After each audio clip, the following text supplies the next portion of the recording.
ನಮಸ್ಕಾರ. ಜೀವನ ಅಂದರೆ ವಿಕಸನ. ಜೀವಂತಿಕೆಯ ಲಕ್ಷಣ ಏನಪ್ಪ ಅಂತ ಅಂದರೆ ಬದಲಾವಣೆ.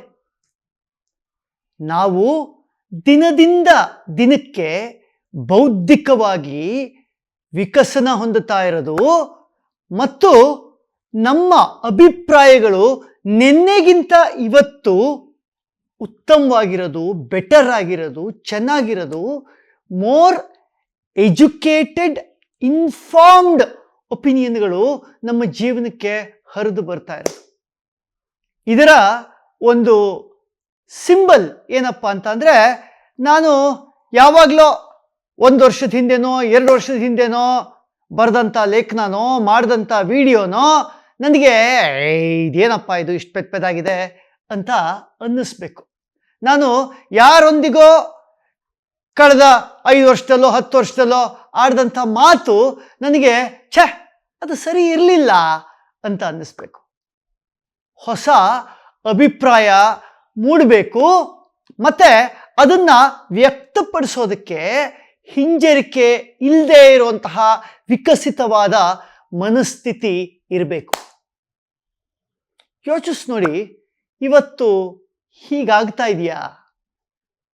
ನಾವು ಯಾವುದೋ ಒಂದು ಪಕ್ಷಕ್ಕೆ ನಿಷ್ಠರಾಗಿಯೋ, ಯಾವುದೋ ವ್ಯಕ್ತಿಗೆ, ಸೆಲೆಬ್ರಿಟಿಗೆ ನಿಷ್ಠರಾಗಿಯೋ, ಯಾವುದೋ ಒಂದು ಅಭಿಪ್ರಾಯನ ಇಟ್ಕೊಂಡು ಅದನ್ನು ಬದಲಾಯಿಸಕ್ಕಾಗದೆ ಕುರುಡಾಗಿ ಸಮರ್ಥನೆಗೆ ಇಳಿದು ಬಿಡುವಂತಹ ಸ್ಥಿತಿ ಇವತ್ತು ಯಾಕೆ ಬಂದಿದೆ?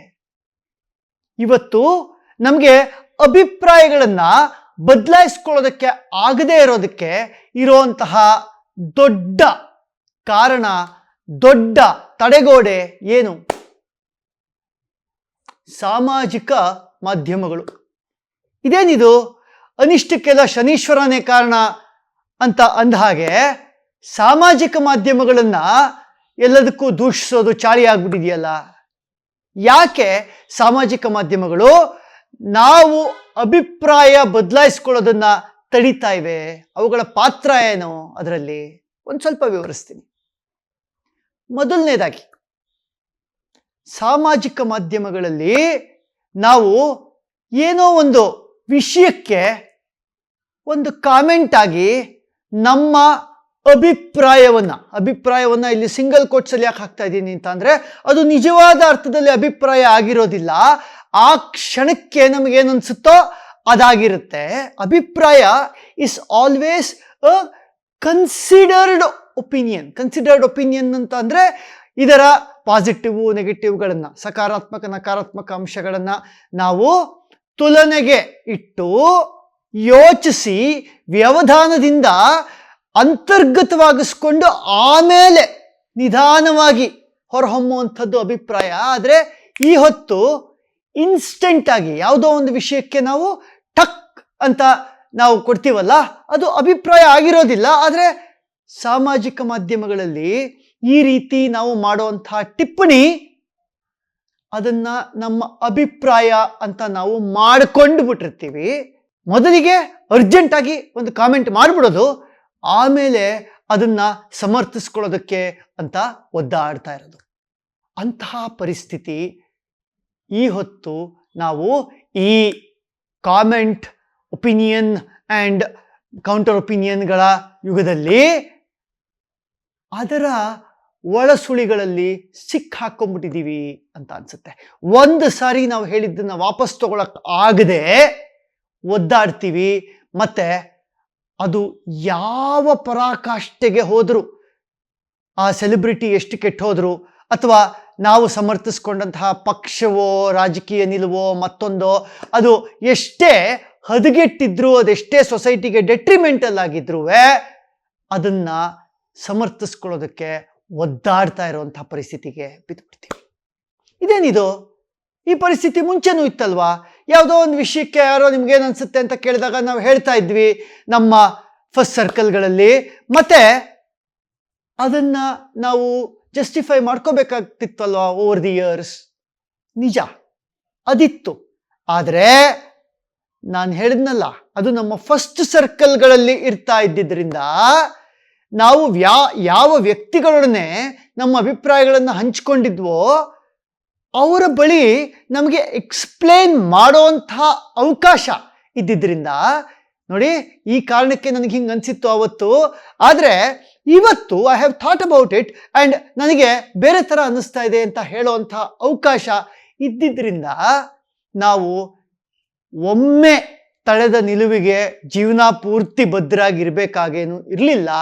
ಮತ್ತು ವಿಕಸನಕ್ಕೆ ಮತ್ತು ಬದಲಾವಣೆಗೆ ಅವಕಾಶ ಇರ್ತಾ ಇತ್ತು. ಇವತ್ತು ಸಾಮಾಜಿಕ ಮಾಧ್ಯಮಗಳಲ್ಲಿ ಏನಾಗಿದೆಯಪ್ಪ ಅಂತ ಅಂದರೆ, ಬರೀ ನಮ್ಮ ಫಸ್ಟ್ ಸರ್ಕಲ್ ಅಲ್ಲ, ಸೆಕೆಂಡ್ ಥರ್ಡ್ ಸರ್ಕಲ್ಗಳು, ಇತ್ಲ ಕಡೆ ಸಹೋದ್ಯೋಗಿಗಳು, ಅತ್ಲ ಕಡೆ ಸ್ನೇಹಿತರು, ಇತ್ಲ ಕಡೆ ಸಂಬಂಧಿಕರು, ಇನ್ಯಾರೋ ನಮಗೆ ಸಿಕ್ಕವರು, ಎಲ್ಲರೂ ಒಂದೇ ಪ್ಲ್ಯಾಟ್ಫಾರ್ಮಲ್ಲಿ ಬಂದ್ಬಿಡೋದ್ರಿಂದ ಅವ್ರ ಮುಂದೆ ನಾನು ಒಂದು ಒಪಿನಿಯನ್ ಹಾಕಿದ ಮೇಲೆ ಅಯ್ಯೋ ಮತ್ತೆ ಅದನ್ನು ಹಿಂತೆಗೆಯೋದು ಹೇಗೆ ಅನ್ನೋ ಅಹಂ, ನನ್ನ ಇಮೇಜ್, ಈ ಪ್ರೊಜೆಕ್ಟೆಡ್ ಇಮೇಜ್ ಏನಿದೆ ಅದನ್ನು ಪ್ರೊಟೆಕ್ಟ್ ಮಾಡ್ಕೋಬೇಕಾದಂತಹ ಜಿದ್ದಿಗೆ ನಾವು ಬಿದ್ದು ಬಿಡೋದ್ರಿಂದ ಅಭಿಪ್ರಾಯವನ್ನು ಬದಲಾಯಿಸ್ಕೊಳ್ಳೋದು ಈ ಹೊತ್ತು ತುಂಬ ಕಷ್ಟ ಆಗೋಗಿರುವಂಥದ್ದು. ಎರಡನೇ ವಿಷಯ ಏನಪ್ಪ ಅಂತ ಅಂದರೆ, ಮುಂಚೆ ಆದರೆ ಮರೆವಿಗೆ ಅವಕಾಶ ಇತ್ತು. ನಾ ಏನೋ ಹೇಳಿರ್ತೀನಿ, ಅದನ್ನು ಬೇರೆಯವರು ಮರ್ತಿರ್ತಾರೆ, ನಾನು ಮರಿತೀನಿ, ಇನ್ನೇನೋ ಹೊಸ ವಿಷಯ ಬರ್ತಾ ಇದ್ದ ಹಾಗೆ ಈ ಹಳೆ ವಿಷಯ ಅಳಿಸೋಗುತ್ತೆ, ಅದು ಸಹಜವಾಗಿರ್ತಾ ಇತ್ತು. ಈ ಹೊತ್ತು ಸಾಮಾಜಿಕ ಮಾಧ್ಯಮಗಳ ದೆಸೆಯಿಂದಾಗಿ ಮರೆವಿಗೆ ಅವಕಾಶವೇ ಇಲ್ಲ ಅನ್ನುವಂಥ ಪರಿಸ್ಥಿತಿ ಆಗ್ಬಿಟ್ಟಿರುವಂಥದ್ದು. ನಾನು ಯಾವುದೋ 10 ವರ್ಷದಿಂದ ಹೇಳಿದಂಥ ವಿಷಯನ ನಾನೇ ಮರ್ತೋಗಿದ್ರು ಇನ್ಯಾರೋ ಒಬ್ರು ತೆಗೆದು ತೋರಿಸ್ತಾರೆ, ನೀನು ಅವತ್ತಿದ್ದು ಹೇಳಿದ್ದೆ ಅಂತ.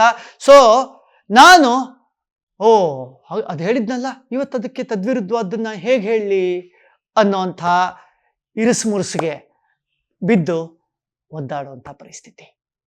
ಅಭಿಪ್ರಾಯ ನಂದು ಬದಲಾಗಿದ್ರೂ ಬದಲಾಗಿದೆ ಅಂತ ಹೇಳ್ಕೊಳಕ್ಕಾಗದೇ ಇರುವಂಥ ಪರಿಸ್ಥಿತಿ. ಮೂರನೇದು, ಅದೊಂದು ಬಗೆಯ ಐಡೆಂಟಿಟಿ ಕ್ರೈಸಿಸ್.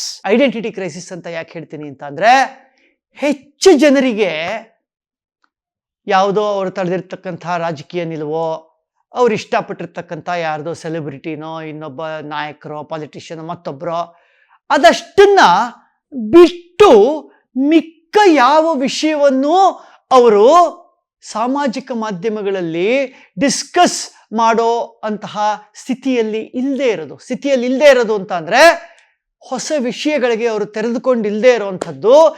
ಈ ವಿಷಯಗಳೇ ಅವರ ಐಡೆಂಟಿಟಿ ಆಗಿಬಿಟ್ಟಿರುವಂಥದ್ದು.